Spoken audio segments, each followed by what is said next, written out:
Agragas 2012 Cavallo e Cultura nella Valle dei Templi, la quinta edizione di questo importante evento organizzata dall'Associazione Giunone e dalla Progest. Lei in qualità di Presidente ha tenuto a precisare che vuole valorizzare il nostro territorio e attraverso questa iniziativa sicuramente sarà un'ottima occasione.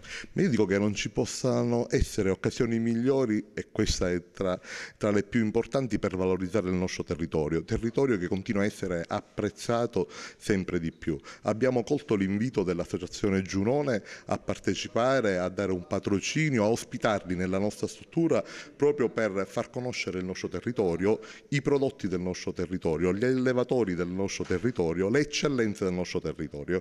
Quindi abbiamo sposato appieno questa iniziativa, saranno ospiti sabato sera in questa struttura dove offriremo una degustazione di prodotti tipici con le eccellenze del vino agrigentino.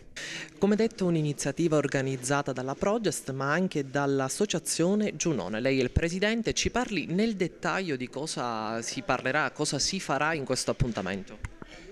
Questa innanzitutto è la quinta edizione di questa manifestazione. La manifestazione consiste in una rassegna di morfologia del cavallo puro sangue arabo.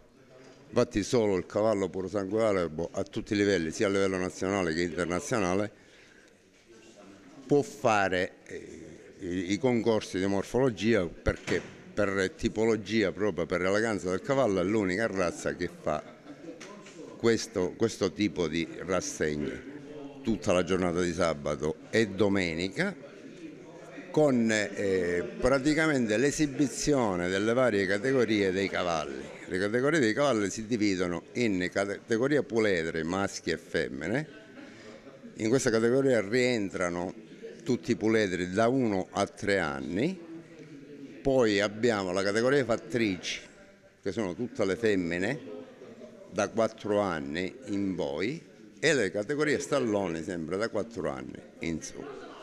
La manifestazione si concluderà la domenica pomeriggio con il campionato finale, che sarebbe praticamente l'elezione dei 4 campioni delle diverse categorie.